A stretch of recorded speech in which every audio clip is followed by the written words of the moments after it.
क्या हालचाल। उम्मीद करता हूं कि आप लोग अच्छे होंगे और अच्छे से पढ़ाई करते होंगे। तो प्यारे बच्चों, आज के हम इस वीडियो में जो सीखने वाले हैं बेलन के बारे में सीखने वाले हैं। क्या होता है बेलन, उस पर कैसे कैसे क्वेश्चन आते हैं और आसान मेथड से पूरे कंसेप्ट के साथ सीखने वाले हैं। तो आओ, मेरे पास एक आकृति है, ये आपको दिख रहा होगा। तो ये बेलनाकार एक आकृति है, मतलब आप एक कोई खंभा देखते हैं वो बेलनाकार होता है।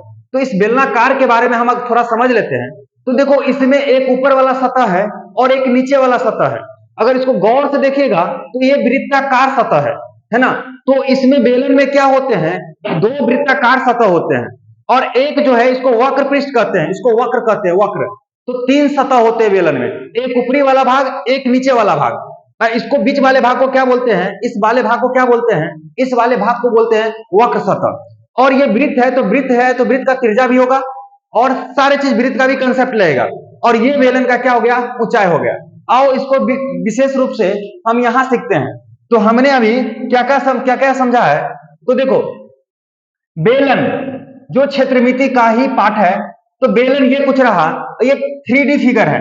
तो यहां से यहां तक को हम ऊंचाई बोलते हैं और यहां से यहां तक को हम त्रिज्या बोलते हैं, क्योंकि ये आपका वृत्त है और वृत्त के केंद्र से जो दूरी होता है उसको हम त्रिज्या बोलते हैं, उसको r से डिनोट करते हैं, है ना। तो कहने का मतलब ऊपर वाला भाग और नीचे वाला भाग क्या होगा, वृत्त होगा। वो मैं लिख भी दिया हूं। देखो, बेलन को इसे समबेलन या लंबवृत्तीय बेलन के नाम से जाना जाता है। समबेलन तीन सतहों से घिरा होता है। ऊपरी और आधार की सतह, ऊपरी और निचली हिस्सा को बोलते हैं वृत्ताकार, और तीसरी सतह जो होता है वक्र पृष्ठ होता है। समझे। अब आपको मैं बता दूं बेलन का आयतन क्या होता है। फॉर्मूला पे बात करूं तो पहला फॉर्मूला ये होता है, बेलन का आयतन क्या होता है। बेलन का आयतन क्या होता है, तो सबसे पहले अगर मैं बात करूं बेलन का आयतन, बेलन का आयतन क्या होता है, बेलन का आयतन। तो बेलन का आयतन क्या होता है, देखो, अगर वृत्त का क्षेत्रफल क्या है, वृत्त का क्षेत्रफल जो होता है पाई आर स्क्वायर होता है। अगर उसको ऊंचाई एस तक ले जाया जाए ना, तो यहां हो जाएगा पाई आर स्क्वायर एच। ये बेलन का आयतन। बेलन का आयतन क्या मतलब कि उस जगह में कितना सामान अटेगा, उसको ही हम बोलते हैं बेलन का आयतन। अब आओ सेकंड कंसेप्ट सीखते हैं। सेकंड जो होता है वो होगा बेलन का वक्र पृष्ठ क्या होता है। बेलन का वक्र पृष्ठ का क्षेत्रफल। अब वक्र पृष्ठ बोलते किसको है, सबसे पहले ये बात समझ लो, और वो भी वक्र पृष्ठ का क्षेत्रफल। देखो, बेलन जो है, ये बेलनाकार जो मेरे पास आकृति है, ऊपर वाला भाग को और नीचे वाला भाग को छोड़ दो, ये चारों वाला भाग को जो आपको हरा कलर से पेंट लग रहा है, ये वाले भाग को ही हम वक्र पृष्ठ बोलते हैं। मतलब ऊपरी वाला भाग नीचे वाला भाग को हटा दो तो इसको बोलते हैं वक्र पृष्ठ। वक्र पृष्ठ होता कितना है, तो वक्र पृष्ठ जो होता है 2 पाई आर एच होता है, क्योंकि 2 पाई आर क्या होता है, इसका जो होता है भाई मेरे, इसका परिधि होता है ना, और उसको ऊंचाई एच तक ले जाया गया है। तो ये होगा 2 पाई आर एच। अब तीसरा फॉर्मूला जो आता है बेलन का संपूर्ण पृष्ठ क्या होता है, संपूर्ण पृष्ठ का क्षेत्रफल। तो बेलन का संपूर्ण पृष्ठ क्षेत्रफल क्या होता है, तो आपको मैं बता दूं। देखो, अब वक्र पृष्ठ और ऊपर वाला भाग नीचे वाला भाग दोनों ले लेते हैं तो पूरा संपूर्ण हो जाएगा। तो ऊपर वाला भी वृत्त का क्षेत्रफल है, नीचे वाला भी वृत्त का क्षेत्रफल है, तो दो वृत्त क्षेत्रफल। वक्र पृष्ठ में 2 पाई आर एच में अगर 2 पाई आर स्क्वायर, मतलब दोनों वृत्त का क्षेत्रफल, मतलब संपूर्ण पृष्ठ का क्या मतलब हो गया कि ये वाला भाग और ये पूरा भाग अगर सबको जोड़ देते हैं तो ये क्या हो जाता है, संपूर्ण पृष्ठ का क्षेत्रफल। अब यहां से कुछ कॉमन आने वाला ले लो, तो यहाँ 2 पाई आर यहां भी है, 2 पाई आर यहां भी है, तो 2 पाई आर कॉमन लोगे तो यहां से h प्लस यहां से r, और इसको ही हम अच्छे से लिख लेते हैं क्या कि 2 pi R H into R plus H. ये क्या हो जाता है भाई मेरे, बेलन का संपूर्ण पृष्ठ क्षेत्रफल। तो तीन जो है कंसेप्ट, तीन फॉर्मूला है जो आपको याद रखने होंगे। क्या क्या? वृत्त का आयतन, वेलन का आयतन कितना होता है? तो पाई आर स्क्वायर एच होता है। वेलन का वक्र पृष्ठ कितना होता है? तो 2 पाई आर एच होता है। और वेलन का संपूर्ण पृष्ठ क्या होता है? तो 2 pi into R plus H होता है। यहां तक उम्मीद करता हूं कि आपको समझ में आ गया होगा और याद कर लोगे। अब देखो, कभी कभी ना आपको 4th नंबर फॉर्मूला में भी डिस्कस कर देता हूं। यहां बेलन का आधार की परिधि या बेलन के आधार का क्षेत्रफल पूछ लिया जाता है या आपको दिया होता है, तो हम यहां लिख देते हैं बेलन की आधार का क्षेत्रफल। तो क्या होगा? बेलन का आधार क्या है? वृत्ताकार है। इसका मतलब इसका जो है होगा वृत्त का क्षेत्रफल के बराबर होगा, पाई आर स्क्वायर होगा, है ना। अब 5 नंबर फॉर्मूला जो कि पूछेगा बेलन की आधार का परिधि या परिमाप। तो भाई मेरे आप बोलो, परिधि या परिमाप, है ना। तो क्या होगा? परिधि या परिमाप पूछा जाएगा किसका? बेलन के आधार। तो आधार क्या होता है? वृत्त होता है। तो इसका भी हो जाएगा फॉर्मूला 2 पाई आर ही होगा, जो वृत्त का परिधि होगा वही होगा। तो उम्मीद करता हूं कि आपको कंसेप्ट क्लियर हो गया होगा। आओ क्वेश्चन प्रैक्टिस करते हैं, कैसे कैसे क्वेश्चन बनता है इस पे, सो देखते हैं। तो क्वेश्चन नंबर फर्स्ट है, एक समबेलन का व्यास 14 सेंटीमीटर है तथा ऊंचाई 25 डेसीमीटर है। तो ऊंचाई 25 डेसीमीटर है ना। तो आयतन क्या होगा? तो सबसे पहले हम लिखेंगे यहां से, देखो हम जो यहां से लिखेंगे इसका हल, है ना। तो हम लिखेंगे हल। सबसे पहले देखो दिया क्या है? दिया है बेलन का व्यास। व्यास मतलब होता है डी दिया है। डी कितना दिया है? 14 डीएम डेसीमीटर, है ना। तो सबसे पहले तो हम आर निकाल लेंगे। आर क्या होता है? त्रिज्या क्या होता है? त्रिज्या होता है डी बटे 2, मतलब व्यास का आधा होता है। तो 14 बटे 2 हो जाएगा 7 डेसीमीटर, है ना। 7 दूना 14 कट जाएगा, है ना। अब और भी दिया है ऊंचाई। ऊंचाई का मतलब होता है एच। एच दिया है 25 डेसीमीटर, है ना। हमसे पूछा गया है आयतन। आयतन पूछा गया है। क्या होता है आयतन? आयतन मतलब वॉल्यूम। क्या होता है? तो आयतन होता है पाई आर स्क्वायर एच इसका।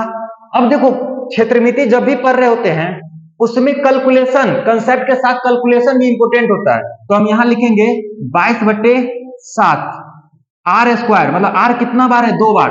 आर का वैल्यू क्या है? 7 गुने 7। 7 गुने 7 क्यों दिए हैं? क्योंकि आर 2 बार है ना। तो आर स्क्वायर हो गया और एच की जगह पे 25, और आयतन का मात्रक होता है क्यूब, तो डेसीमीटर क्यूब हो जाएगा। क्लियर है? कटने वाला है, 7 से 7 काट दो। अब सबको गुना कर दो। 25 सत्ते कितना होता है? तो 25 सत्ते होता है 175, है ना। 25 सत्ते 175। 175 को 22 से गुना कर लो। 22 से गुना कर लोगे ना। 25 सत्ते 175। अब 25 175 को 22 से गुना कर लोगे तो 0 5 और ये हो गया 3। ठीक है, तो ये हो जाएगा आपका 3850 डीएम क्यूब। यही आपका क्या हो जाएगा? आंसर हो जाएगा। उम्मीद करता हूं कि आपको अच्छे से समझ में आया होगा। आओ नेक्स्ट क्वेश्चन करते हैं, क्वेश्चन नंबर 2। अब इसमें दे रखा है बेलन के आधार की त्रिज्या। त्रिज्या दे रखा है 3.1/2 मीटर है, उसकी ऊंचाई 7.1/2 मीटर है। तो इसका वक्र पृष्ठ क्षेत्रफल और संपूर्ण पृष्ठ क्षेत्रफल ज्ञात करें। सबसे पहले दिया क्या है वो लिख लेते हैं। दिया है, क्या दिया है? त्रिज्या दिया है। त्रिज्या का मतलब आर दिया है। 3.1/2 मीटर दिया है। इसको सॉल्व करेंगे। 3 दूना 6, एक 7/2 मीटर दिया है। 7/2 मीटर दिया है ना। और ऊंचाई भी दे रखा है। ऊंचाई मतलब एच दे रखा है कितना? 7.1/2 मीटर दे रखा है। इसको सॉल्व करोगे 7 दूना 14, 15/2 मीटर, है ना। अब हमें वक्रपृष्ठ क्षेत्रफल निकालना है।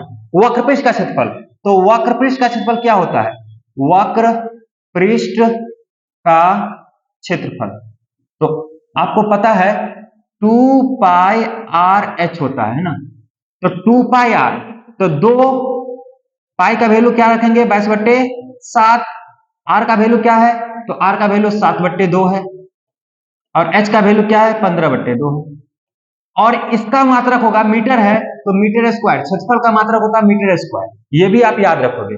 अब देखो एक सात से एक सात कट जाएगा, दो से दो कट जाएगा एक बार में, है ना, सब एक बार में कटेगा।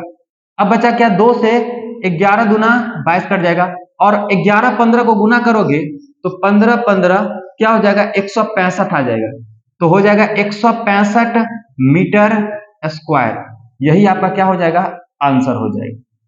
ठीक है, आओ नेक्स्ट क्वेश्चन की ओर बढ़ते हैं।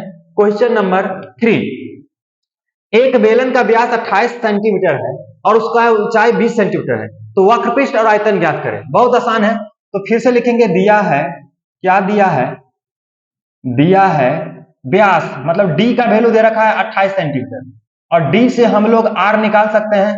आर त्रिज्या जो होता है व्यास बटे 2 होता है, मतलब 28/2 कितना होगा भाई मेरे, 14 सेंटीमीटर हो जाएगा, है ना। और ऊंचाई मतलब h दे रखा है, h दे रखा है 20 सेंटीमीटर, है ना। अब हमसे पूछा क्या गया है वक्रपृष्ठ और आयतन, तो वक्रपृष्ठ निकालो, वक्रपृष्ठ बेलन का वक्रपृष्ठ, बेलन का वक्रपृष्ठ का क्षेत्रफल क्या होगा, अब बोलोगे 2 पाई आर एच होता है। अब इसको रख दो इस पे, तो 2 गुने पाई का वैल्यू होता है 22/7, आर का वैल्यू क्या है 14 सेंटीमीटर और एच का वैल्यू क्या है 20। अब कटने वाला है, काट दो, देखो 7 से कटेगा 7 का ही 7, 7 दूना 14।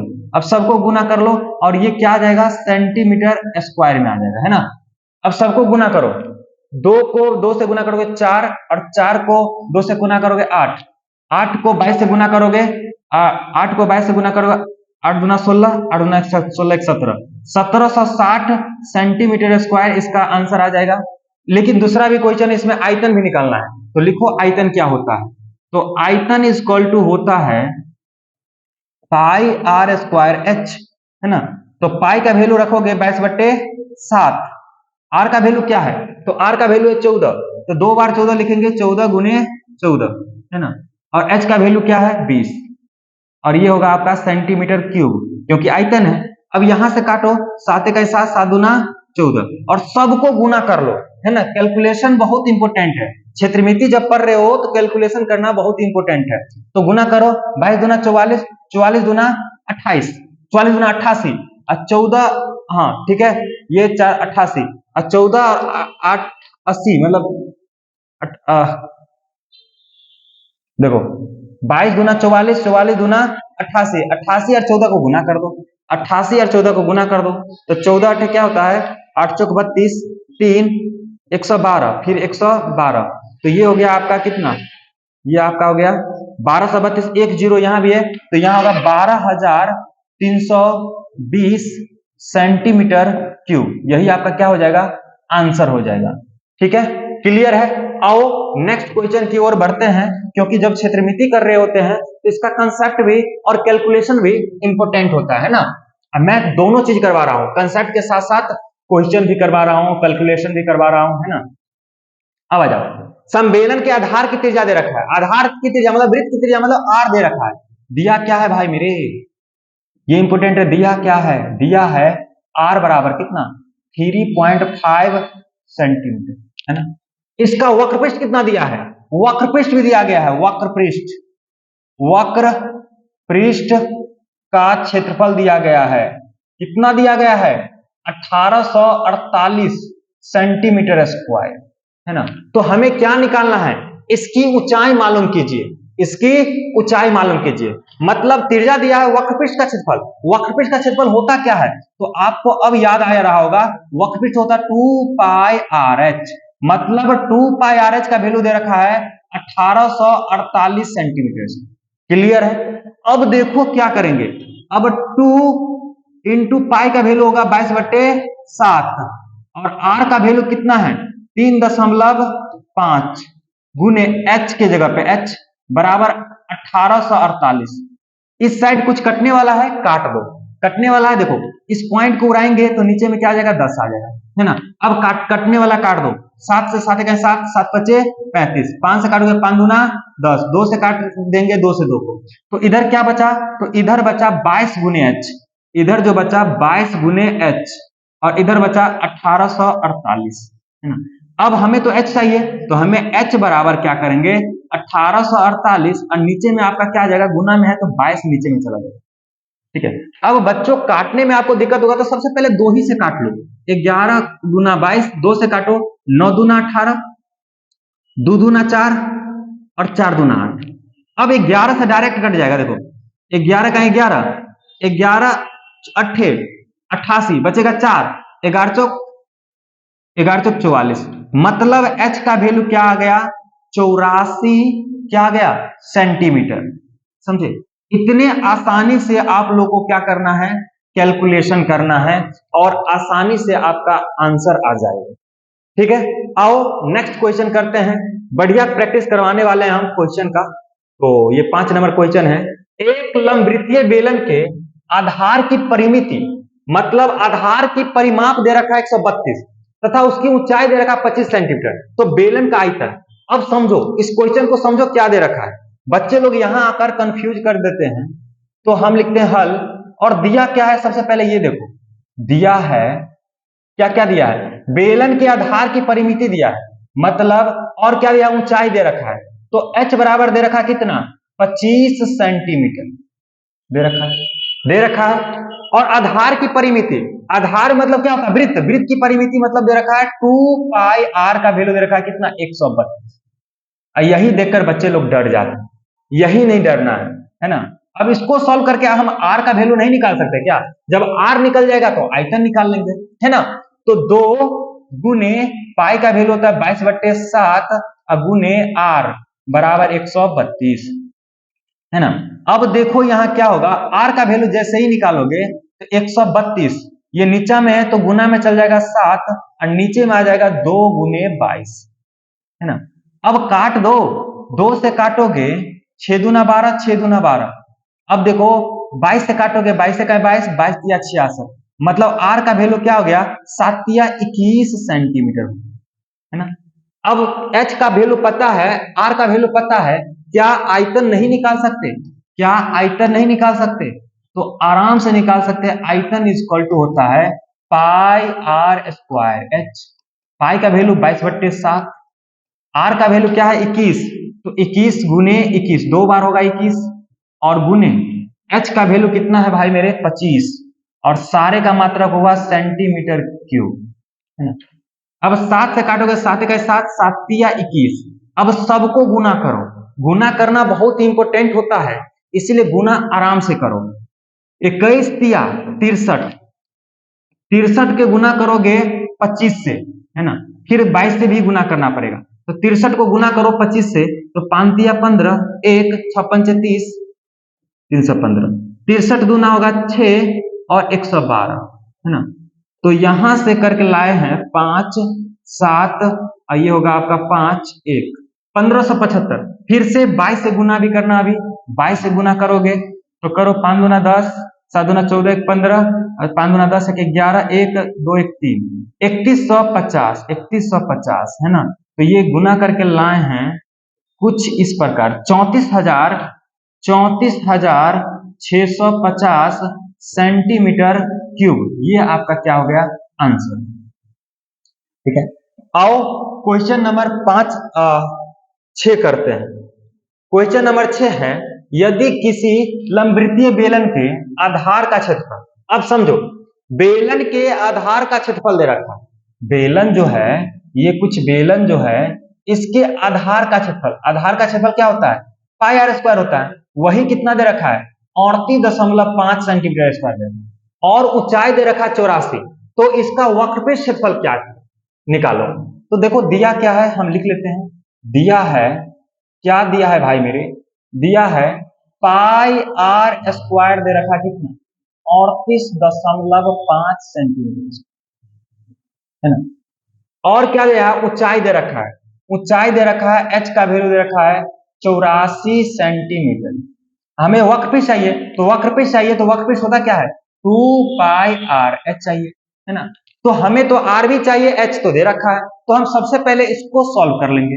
इसको सॉल्व करेंगे, पाई का वैल्यू होता है 22/7, r का वैल्यू हमें नहीं दिया है, तो r स्क्वायर लिख लेंगे इक्वल टू 38.5, है ना। अब यहां से लिखो आर स्क्वायर इक्वल टू 38.5 और नीचे में आपका आ जाएगा 22 और ऊपर में चला जाएगा 7। ये 7 गुना में चला जाएगा, 22 नीचे में चला आएगा, है ना। पॉइंट उड़ाओगे तो नीचे में आ जाएगा 10। अब कुछ कटने वाला है, काट दो। काटो भाई मेरे, काटो। 5 से कटेगा 5 गुना 10, 5 से काटोगे 5 से 9 पच्चे 7 पच्चे 35, 7 पच्चे 35, 77। और कटेगा 11 से कट जाएगा, 11 दूना 22, 11 सते 77। तो ऊपर में क्या रहा है, आर स्क्वायर इक्वल टू 7 2 बार आ रहा है, नीचे में भी 2 2 बार आ रहा है, तो दोनों का स्क्वायर कर देंगे, है ना। तो हमें तो चाहिए आर, तो आर इक्वल टू होगा रूट अंडर 7/2 का होल स्क्वायर। रूट में से वही नंबर निकलता है जो 2 बार हो, स्क्वायर में हो, तो 7/2 स्क्वायर में, तो 7/2 सेंटीमीटर आ गया। किसका वैल्यू, आर का वैल्यू। अब हमें चाहिए वक्र पृष्ठ। अब तो निकल जाएगा वक्र पृष्ठ का क्षेत्रफल, वक्र पृष्ठ का क्षेत्रफल। तो वक्र पृष्ठ का क्षेत्रफल अभी लिखा हूं मैंने 2πRh होता ना, तो 2 गुने 22/7। आर का वैल्यू क्या लाए हो, आर का वैल्यू लाए हो 7/2, 7/2। और एच का क्या वैल्यू है, तो एच का वैल्यू पहले से दे रखा है 84। कितना दे रखा है, 84। और सबका होगा सेंटीमीटर स्क्वायर। देख रहे हो क्या दे रखा था, क्या निकाल रहे, कहां से कंसेप्ट लगा रहे हैं, आपको यही चीज प्रैक्टिस करना होगा, है ना। 7 से 7 कट गया, 2 से 2 कट गया, ऊपर में क्या बचा 84 और 22, 22 गुने 84 बच गया, है ना। ये सेंटीमीटर स्क्वायर। इसको गुना कर लो, आपका आंसर आ जाएगा। तो 84 को 22 से गुना करोगे तो 4 दूना 8, 8 दूना 16 और ये हो जाएगा 168। तो हो जाएगा 8 14 के 4, ये हो गया आपका 7 1 8, ठीक है। तो 1848 सेंटीमीटर स्क्वायर इसका क्या हो जाएगा, आंसर है। क्लियर है, यहां तक कोई दिक्कत, उम्मीद करता हूं कि आपको अच्छे से समझ में आ रहा होगा। तो वीडियो को लाइक भी करोगे और शेयर भी करोगे, ठीक है, और चैनल को सब्सक्राइब भी करोगे। आओ नेक्स्ट क्वेश्चन करते हैं, क्वेश्चन नंबर 6 7, है ना। तो यहां से हमने कर लिया है 4 5 6 कर लिया, और लास्ट क्वेश्चन है आज का। तो ये वृत्त का सॉरी बेलन का लास्ट क्वेश्चन होने वाला है। लास्ट क्वेश्चन है, एक संबेलन का आयतन 5544 सेंटीमीटर क्यूब है और उसकी ऊंचाई 16 सेंटीमीटर है, तो बेलन की त्रिज्या क्या याद करें। अब देखो दिया क्या है, देखो बहुत बेहतरीन ढंग से सीखेंगे। दिया है, क्या दिया है भाई मेरे, आयतन दिया है, किसका, बेलन का आयतन दिया है। तो आयतन दे रखा है कितना, 5544, है ना, सेंटीमीटर क्यूब। और क्या दिया है, और ऊंचाई दे रखा है, ऊंचाई मतलब h 16 सेंटीमीटर दे रखा है ना। तो आयतन क्या होता है, तो आयतन होता है pi R square H equal to 5544, यही तो दे रखा है। अब देखो पाई का वैल्यू होता है 22/7, आर का वैल्यू निकालना है तो आर स्क्वायर गुने एच का वैल्यू दे रखा है 16 बराबर होगा 5544, है ना। अब देखो, अब आर को हम इस साइड रहने देते हैं, बाकी को उस साइड भेज देते हैं। तो 5544 को लिख दिए, नीचे में क्या आ जाएगा, जो गुना में है वो नीचे में आ जाएगा, मतलब 22 गुने 16 नीचे में आ जाएगा और ऊपर चला जाएगा 7। अब यहां कैलकुलेशन इंपोर्टेंट होने वाला है, काटो जो कटने वाला है, काटो जो कटने वाला है। तो 4 से हमें कटता हुआ नजर आ रहा है, तो 4 से 4 चौका 16 कट जाएगा, 4 इकाई 4, ये बचा 1, 4 तिया 12, है ना, 4 तिया 12, 4 तिया 12 बचेगा कितना, तो 8 त्रिक 24 और 4 इकाई 4, इतना कट गया, है ना। सॉरी एक बार चेक कर लेता हूं मैं, चलो मैं अच्छे से लिखकर चेक कर लेता हूं ना, नहीं तो पता चलेगा कि सब गड़बड़ हो गया। 5544, ठीक है। ऐसा करते हैं, पहले 2 ही से काट लेते हैं या 22 से काट लेते हैं। देखो एक मिनट, मैं यहां आपको क्लियर बताना चाहता हूं कि कैसे अप्रोच डालोगे, कैसे अप्रोच यहां डालोगे। देखो यहां कैसे अप्रोच डालोगे, है ना, क्योंकि यहां अगर आप गलती करते हो तो पूरा के पूरा गलती हो जाएगा। ये था आपका 16। अब देखो 11 से ऊपर वाला भी कट रहा है, 11 से नीचे वाला कट रहा है, 11 दूना 22, 11 से ऊपर भी कट रहा है, 11 5 55, 0 11 चौक 44, है ना, आसान से कट गया। अब 2 से भी कटेगा, 2 इकाई 2, 2 से कटेगा 25 दूना 50 और 2 252 बार में कट गया। अब और कट जाएगा, 16 से 252 डायरेक्ट कटता है, लेकिन चलो हम काट लेते हैं, 4 से काट लेते हैं। 4 चौका 16, 4 से काटोगे आतरिक 4 से 6 चौक 24 है ना, और 4 तिया 12 63। तो कुछ ये आ गया आर स्क्वायर बराबर, हाँ आर स्क्वायर बराबर क्या आ गया भाई मेरे 63 गुने 7, नीचे में आ गया आपका 4। तो हमें तो चाहिए आर, तो आर का वैल्यू होगा रूट अंडर 63 गुने 7 और नीचे में आ जाएगा 4। अब रूट में से कौन निकलता है, जिसका दोबारा होता है, मतलब जो जोड़ा में होता है। तो 63 को लिख सकते हैं 9 सत्ते 63, और 9 को लिख सकते हैं 3 गुने 3 और 9 सत्ते 63। देखो तो 3 तिया 9 तिया 27, 3 तिया 9 सत्ते 63 और गुने 7 पहले से था, और नीचे में भी हम लिख सकते 4 को 2 गुने 2। तो जो जोड़ा है वो बाहर निकल जाएगा, 3 भी 2 बार है, 7 भी 2 बार है, एक बार निकल जाएगा सब दोनों और 2। तो ये हो गया 21/2, मतलब 10.5 सेंटीमीटर इसका क्या आ गया, त्रिज्या आ गया। ठीक है, उम्मीद करता हूं ये भी कैलकुलेशन समझ में आया होगा, क्योंकि क्षेत्रमिति में कैलकुलेशन बहुत इंपॉर्टेंट होता है और किस टाइप से आप सॉल्व करते हो कंसेप्ट वाइज वो इंपॉर्टेंट होता है। तो आपको अच्छा लगा होगा, वीडियो को शेयर करेंगे अपने दोस्तों के साथ। Thank you.